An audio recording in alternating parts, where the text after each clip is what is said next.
A amizade Rússia-China enfrenta novo obstáculo: o projeto Força da Sibéria 2. Gasoduto Força da Sibéria 2 será um divisor de águas para a Rússia? Agora, é por causa de um grande gasoduto que deveria salvar Moscou China deixou Putin sem apoio ao abandonar o acordo do gasoduto. de afastar a Europa e apostar pesado em Pequim. Putin está descobrindo que seu plano B pode não ser tão sólido quanto ele pensava. Ana, qual o impacto disso nas relações Rússia-China? E será que isso será o golpe final para a Rússia? Hoje, vamos explorar outra grande fratura desse relacionamento. Vamos discutir o que é esse problema do gasoduto, o que isso significa para a Rússia e por que a China parece estar deliberadamente sabotando qualquer boa vontade que ainda resta com Moscou. Vamos direto ao assunto. O gasoduto Força da Sibéria 2 tem sido um grande projeto que está em andamento há bastante tempo. Seria a joia da coroa da parceria sem limites deles. Um enorme cordão umbilical de aço liga os campos de gás congelados da Sibéria Ocidental, atravessa a Mongólia e abastece os mercados do norte da China. Era para transportar 50 bilhões de metros cúbicos de gás por ano, substituindo o que a Rússia vendia à Europa. Após meses de expectativa, Pequim agora se afasta discretamente dos principais detalhes do acordo. Quando Putin desembarcou em Pequim, em outubro, o Kremlin fez questão de garantir que as câmeras registrassem cada sorriso e aperto de mão entre ele e o presidente Xi. No estilo típico de sessão de fotos, estavam juntos, falaram do gasoduto e chamaram o novo acordo de juridicamente vinculativo. A mídia estatal em Moscou retratou isso como vitória e prova de que a Rússia ainda possuía aliados poderosos. Mas, quando os repórteres começaram a pedir os números, o preço que a China pagaria, quem financiaria a construção, quando ela realmente começaria? Ninguém em Moscou tinha respostas claras, pois não havia. A verdade é que a China se recusou a se comprometer com um preço para o gás. Ela se recusou a se comprometer com o investimento no gasoduto e também se recusou a se comprometer com o cronograma de construção do referido gasoduto. Ela desistiu das 3 principais coisas que definem este projeto. Eu não sei quanto a você, mas para mim, isso não é um acordo. Isso é uma rejeição educada, disfarçada em linguagem diplomática. Para Pequim, é apenas negócio. Para Moscou, é questão de sobrevivência. Moscou não pode ficar sem esse gasoduto. Por quê? A Rússia perdeu rapidamente seu mercado europeu de gás após invadir a Ucrânia em 2022. Foram décadas de domínio apagadas em questão de meses. A União Europeia, antes principal cliente da Rússia, cortou importações, limitou preços e construiu terminais para obter gás de outros países. Moscou reduziu o fornecimento de mais de 130 bilhões de metros cúbicos de gás por gasoduto à Europa para quase uma fração. Rotas como a Nord Stream foram fechadas ou sabotadas, e bolsas ocidentais proibiram contratos de energia russos. A receita anual, que era quase 60 bilhões de dólares, caiu para cerca de 18 bilhões em 2024. Isso causou um grande buraco no orçamento do Kremlin. Impostos de exportação e receitas de energia financiam operações militares, infraestrutura, saúde e educação. Com a queda do petróleo e vendas menores de gás, a Rússia precisava de comprador. A China parecia a salvação. Por um tempo, foi assim. A China elevou as compras pelo gasoduto Força da Sibéria e virou a maior consumidora de gás russo. Em 2024, isso já representava mais de 1/4 das exportações de gás por gasoduto da Rússia. Apesar do crescimento, os volumes não alcançam o que a Europa comprava. Por isso, a Rússia segue tentando vender mais. Os preços são bem menores. A China negociou firme, paga menos por unidade que a Europa, e garantiu termos favoráveis às suas indústrias. Moscou fala em alianças, mas a China age diferente e não compra gás para fazer amigos. Ela busca conseguir o menor preço possível. Quero dizer, francamente, está tocando a Rússia como um violino. E agora, enquanto Putin corre de um lado para o outro, tentando garantir esse novo gasoduto para poder vender ainda mais gás para a China, Pequim consegue sentir o cheiro do desespero a um continente de distância. Sempre que a Rússia se diz pronta para assinar, a China quer discutir fórmulas de preços. Sempre que Moscou propõe iniciar a construção, a China responde que prefere aguardar o desenvolvimento do mercado. Isso é uma aula de mestre sobre como negociar quando você sabe que o outro lado não tem alternativa. Os executivos da Gazprom podem falar o quanto quiserem sobre cooperação estratégica, mas Pequim não se deixa enganar. A China não tem tanta urgência pelo Força da Sibéria 2 quanto a Rússia. A economia chinesa desacelera e Pequim há anos diversifica suas importações de energia. Ela compra da Ásia Central, do Oriente Médio e até mesmo dos Estados Unidos em forma liquefeita. Ela tem opções. Rússia, eles não têm. O que ocorre quando uma relação unilateral enfrenta a frieza da economia? É o que vemos agora. Colapso silencioso mascarado de progresso. Moscou anunciou o memorando vinculativo como avanço. Mostrou como a posição da Rússia é fraca. Mesmo analistas russos admitem em privado que nada mudou. O gasoduto, segundo eles, é só um projeto no PowerPoint. Bons gráficos, sem verba. Se algum dia for construído, as primeiras entregas poderiam começar em 2030 ou 2031. Mas mesmo assim, a capacidade total levaria mais 5 anos. Em outras palavras, a Rússia talvez não veja dinheiro de verdade desse projeto até meados da década de 2030. Isso é uma eternidade. No mercado de energia atual, não é exagero afirmar que Elon Musk já teria Teslas voadores. Enquanto isso, enquanto a Rússia continua tentando conquistar a China, a Europa já substituiu o gás russo. O gás natural liquefeito dos Estados Unidos, da América, Catar e Noruega está suprindo essa lacuna. A Europa avançou, enquanto a China ainda não avançou nesse período. A Rússia agora está isolada em algum lugar no meio do caminho, agarrando-se a uma ilusão de demanda que talvez nunca se concretize. Aqui está a ironia. O Kremlin baseou sua estratégia econômica pós-guerra na ideia de voltar-se para o leste. Putin disse que, se a Europa não quiser o gás russo, será vendido à Ásia. Porém, a Ásia não está interessada nos preços pedidos pela Rússia. Pequim diz: aceitamos seu gás, mas só se for bem barato e quando quisermos. Então, a Rússia está presa entre o orgulho e a pobreza. Ela depende muito da China para sair, mas também precisa de receita demais para ceder tudo a Pequim. Isso justifica atrasos e paralisações por preços altos. Agora, vamos falar sobre a política, pois o drama do gasoduto não envolve só a economia. É uma janela para mostrar o quão frágil essa chamada aliança se tornou. Quando Putin e Xi anunciaram sua parceria sem limites em fevereiro de 2022, parecia uma nova ordem mundial. Dois gigantes unidos contra o Ocidente, assinando acordos comerciais, energéticos e de defesa. A mídia estatal chinesa apresentou isso como o início de um poder multipolar. O Kremlin chamou de uma amizade gravada em pedra. Então veio a guerra. Pequim apoiou diplomaticamente. Não condenou a Rússia na Organização das Nações Unidas e aumentou a compra de petróleo para sustentar Moscou. Mas, à medida que a guerra se arrastava e a economia da Rússia começava a entrar em colapso, o tom mudou. A China passou a restringir exportações militares, evitar sanções secundárias e impedir que grandes bancos ajudassem a Rússia a contornar restrições. Em público, a linguagem seguiu cordial, mas, em particular, a distância cresceu. Hoje, é claro quem lidera essa dança. A China deixou de ser parceira da Rússia e se tornou credora, compradora e sócia majoritária em tudo. Esse desequilíbrio afeta todas as negociações. As discussões sobre o Força da Sibéria 2 se arrastam há quase uma década. Quando o gasoduto começou a operar em 2019, Moscou afirmou que sua aproximação com a Ásia era bem-sucedida.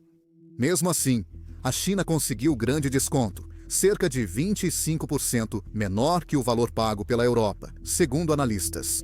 Pequim estruturou o contrato para pagar apenas pelo gás que realmente precisava. Essa flexibilidade economizou bilhões para a China, mas deixou a Rússia dependente. Com o Força da Sibéria 2, Pequim pressiona por preço ainda menor. Fontes do setor dizem que a China quer o novo gás pelo mesmo preço do gás da Ásia Central, um dos mais baratos do mundo.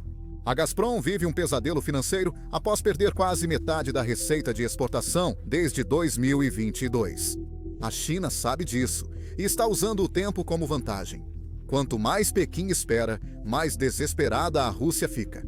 Quando Putin visitou Xi em maio e novamente em outubro, autoridades chinesas teriam se recusado a assinar os termos finais do gasoduto porque queriam estudos de preços atualizados. Isso significa que estão ganhando tempo até Moscou ceder. Todas as visitas acabam igual. Sorrisos calorosos, grandes declarações, mas nenhum avanço. Até a Mongólia, rota do gasoduto, começa a perder a paciência. Ulan Bator recebe há anos promessas de empregos na construção e taxas de trânsito. Mas, com os constantes atrasos do projeto, essas promessas tornam-se vazias. Para um pequeno país entre dois gigantes, é fácil ver quem atrasa tudo. Agora a Rússia precisa escolher.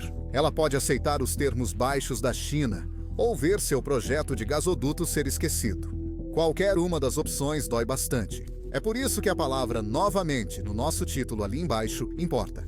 Porque não é a primeira vez que Rússia e China se encontram sorrindo para as câmeras enquanto, silenciosamente, apunhalam um ao outro pelas costas. O gasoduto chama a atenção, mas o principal é que China e Rússia estão se afastando em vários pontos. Isso inclui comércio, diplomacia, a academia e a linguagem silenciosa do Estado. O que ocorre agora não é só um desentendimento, mas o desmantelamento deliberado de uma relação baseada na conveniência, não na confiança. Vamos explorar isso em um nível mais profundo e ver o quão ruim as coisas realmente estão. Vamos começar pelo comércio. Após o recorde de 2022 e 2023, quando os dois países celebraram máximas históricas no comércio bilateral, os números agora seguem tendência oposta. No primeiro semestre de 2025, o comércio entre China e Rússia caiu quase 15%. Não é soluço, é correção. As maiores quedas ocorrem nos setores que antes mostravam sinergia estratégica. As exportações russas de metais, madeira e máquinas foram todas afetadas. Fábricas que produziam para compradores chineses estão reduzindo ou fechando. Empresas que celebravam novos mercados na China agora lidam com pedidos cancelados e estoques cheios. A mensagem de Pequim é sutil, mas inconfundível. Está diversificando. Empresas chinesas trocam fornecedores russos por parceiros mais baratos e estáveis do Sudeste Asiático, América Latina e África. Pequim está garantindo que nenhum parceiro sozinho possa mantê-la refém. Isso pode fazer sentido economicamente, mas politicamente é um tiro de advertência. A China está dizendo à Rússia que pode substituí-la quando quiser. Para Moscou, isso é devastador. O comércio com a China deveria ser sua tábua de salvação, a prova de que poderia sobreviver às sanções ocidentais e até prosperar sob elas. Porém, os dados indicam o oposto. Importações chinesas de produtos russos caem, mas a Rússia segue cada vez mais dependente da China para eletrônicos, veículos e máquinas. Não é uma parceria de iguais. É uma via de mão única, com Pequim no comando e Moscou presa, mas claramente não no controle. Há também a questão dos metais, um golpe que veio silencioso, mas como um martelo. A China, há anos, subsidiava discretamente estatais que importavam metais russos. Não era política oficial, mas era compreendido. Esses incentivos sustentaram as exportações russas de alumínio, cobre e níquel após sanções da Europa e dos Estados Unidos da América. Sem subsídios, a conta não fechava. Só compravam metais russos porque o Estado garantia lucro. Mas, recentemente, Pequim cortou esse laço. Sem anúncio, sem aviso, sem explicação. Os subsídios simplesmente desapareceram. Empresas chinesas passaram a comprar pelos preços de mercado de repente, sem exceções. O impacto foi imediato. Os pedidos despencaram, as margens desapareceram e os produtores russos correram para encontrar novos compradores. Notícia de última hora: eles não conseguiram. Essa decisão expôs o quão frágil é, na verdade, a chamada aliança econômica. Sem Pequim, a indústria de metais russa se viu à beira do colapso. Fundições na Sibéria cortam produção, mineradoras enfrentam atrasos salariais e governos locais oferecem ajuda emergencial. É um colapso em câmera lenta, mascarado por propaganda e falso otimismo. E não se trata apenas de economia. Os sinais políticos também são claros. Na visita de Putin a Pequim em maio de 2024, tudo foi cuidadosamente planejado. As bandeiras, apertos de mão e banquetes buscavam mostrar unidade, mas no comunicado conjunto, uma palavra faltou: sem limites. Essa frase foi a base do relacionamento deles desde fevereiro de 2022, quando ambos os líderes afirmaram que a parceria não tinha limites nem áreas proibidas de cooperação. O objetivo era assustar o Ocidente e mostrar a união de Moscou e Pequim contra a influência americana. Recentemente, ela sumiu do texto, substituída por uma declaração mais suave e distante. Agora, a China defende não alinhamento e não confrontação, que são mais que frases diplomáticas. São códigos. No manual de Pequim, essa linguagem indica cautela e que não afundaremos com você. Xi Jinping até mudou como chamava Putin, antes dizendo ser seu amigo mais íntimo. Agora ele só o chama de bom amigo e vizinho. E isso não é coincidência. Na diplomacia, cada palavra conta. O tom da China esfriou, refletindo uma realidade mais profunda. Pequim não quer ser envolvida na confusão de Moscou. A China enfrenta desaceleração econômica, desemprego juvenil crescente e mais pressão ocidental no comércio. Alinhar-se demais com a Rússia só aumenta esses problemas. Xi está apenas mantendo a amizade aparente, mas afastando as políticas reais dos dois países. Essa distância também é visível no meio acadêmico da China. Em 2022, qualquer acadêmico chinês que criticasse a Rússia corria o risco de ser censurado ou coisa pior. A posição oficial era clara.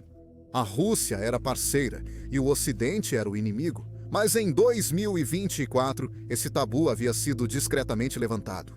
Vozes como Feng Yuzhen e Shen Dingli passaram a alertar que a guerra da Rússia na Ucrânia fracassaria e Pequim deveria evitar envolvimento estratégico. Antes de compará-los ao seu usuário favorito do Reddit, lembre-se que não são acadêmicos aleatórios. Na China, estudiosos como eles costumam expressar o pensamento do Estado e dizem o que a liderança quer que as pessoas acreditem. Se começam a criticar Moscou, o governo prepara o público para uma mudança. A China testa narrativas antes de torná-las políticas oficiais. Agora, deixa claro, a Rússia virou um problema. Pequim não quer ligar seu destino a um país afundando por sanções, derrotas militares e isolamento global. O público chinês está sendo discretamente levado a ver a Rússia como um alerta, não como um aliado forte. O setor empresarial de Pequim percebeu o recado.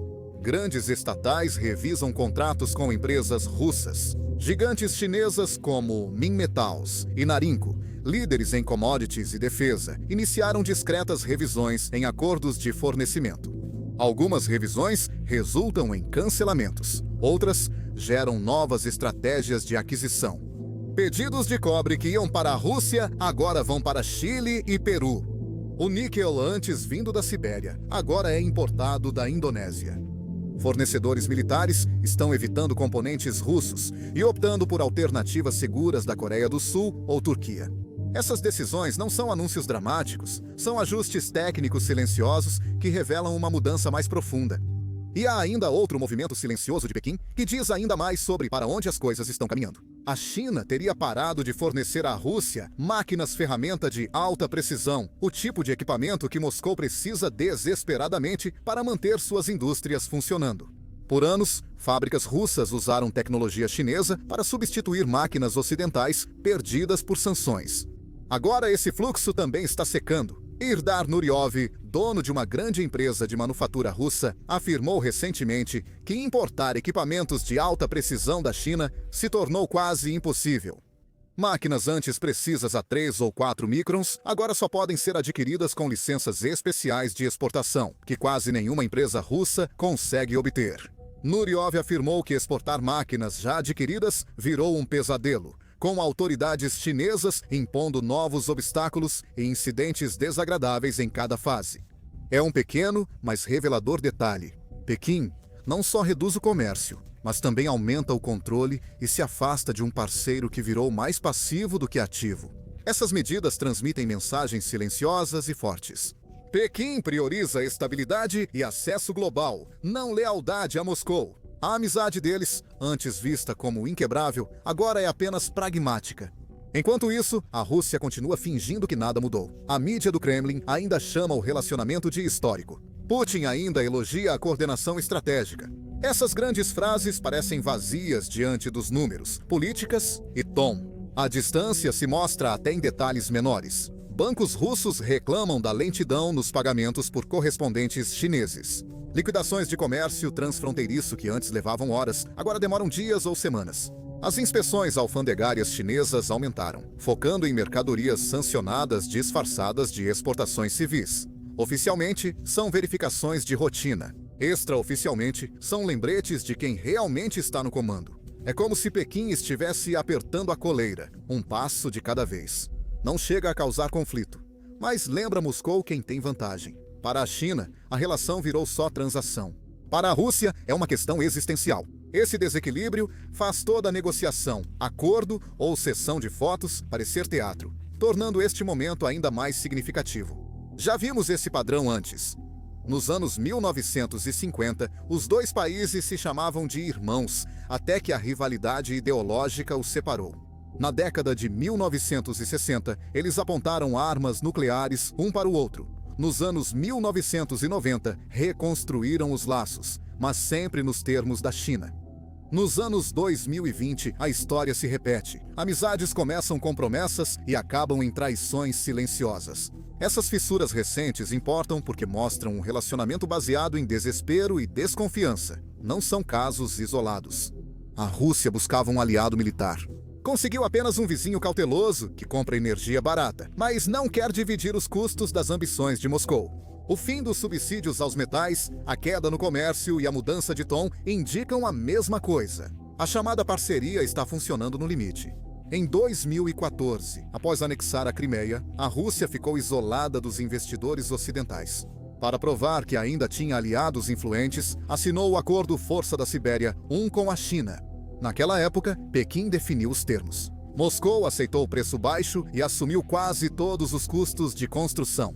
Gasparom teve até que pegar muitos empréstimos para financiar o projeto porque os bancos chineses ofereceram pouca ajuda. Quando o gás começou a fluir 5 anos depois, Pequim nem aumentou as importações de imediato. Eles só aumentaram as importações quando os preços globais caíram, padrão adotado desde o início.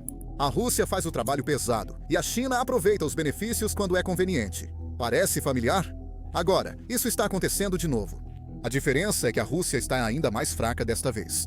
Reservas menores, base tecnológica em colapso e isolamento quase total dos mercados ocidentais. Cada acordo fracassado ou atraso evidencia ainda mais essa fraqueza. Já a China domina esse jogo. Ela obtém energia barata, influência geopolítica e reputação de neutralidade, sem perder nada relevante. A diferença econômica entre eles ficou constrangedora, 10 vezes maior que o da Rússia. Sua indústria, tecnologia e comércio global são de outro nível. A Rússia está virando apenas fornecedora de commodities com armas nucleares. Até a aliança dos Brasil, Rússia, Índia, China e África do Sul, antes vista como oposta ao Ocidente, mostra rachaduras. A China lidera o grupo e a Rússia tenta se manter relevante. Cada cúpula dos Brasil, Rússia, Índia, China e África do Sul parece uma oportunidade de foto para Putin. Um lembrete de que ele não está tão isolado quanto realmente está. Esse desequilíbrio se reflete nos detalhes. Empresas chinesas exigem pagamento antecipado de parceiros russos. Eles pedem garantias em yuan, não em rublos. Eles evitam riscos de longo prazo. Em feiras e exposições, produtos russos são ignorados e os chineses ganham destaque. É uma humilhação silenciosa, algo que Moscou não pode admitir abertamente. Até mesmo politicamente, o contraste é igualmente evidente. Xi comanda um sistema disciplinado e metódico que prioriza a estabilidade a longo prazo. Putin lidera um Estado baseado em medo, propaganda e ações discretas. Xi vê instabilidade ao observar Moscou. Cada ação do Kremlin envolve riscos e promessas podem ruir rapidamente. Para a China, essa imprevisibilidade prejudica os negócios. Para Moscou, o novo distanciamento é irreversível. A confiança acabou. Mesmo que Putin ofereça descontos ou tente agradar a China, isso não muda o essencial. A Rússia virou parceiro júnior, oferecendo só energia barata e política arriscada. Xi, o Ocidente e até Putin sabem disso. Para o futuro, a Rússia tem poucas opções. Ela pode aceitar os termos de Pequim para o poder da Sibéria, perdendo dinheiro e poder de barganha. Ela pode adiar indefinidamente, arriscando consequências políticas e piorando sua credibilidade externa, ou buscar novos parceiros. Mas todas as alternativas são muito menos viáveis do que a China. A Índia compra um pouco de petróleo russo, mas em quantidades menores. Mercados africanos e latino-americanos existem, mas não substituem bilhões em receitas ou cadeias de suprimentos avançadas. O Kremlin está limitado pela geografia, política e arrogância. A China também aproveita seu poder brando. Ao afastar a Rússia, reforça sua imagem de ator pragmático e confiável. Líderes europeus, asiáticos e africanos veem que Pequim negocia calmamente, prioriza seus interesses e evita conflitos que enfraquecem outros. A Rússia parece impulsiva, dependente e politicamente instável. Isso traz lições para o cenário global.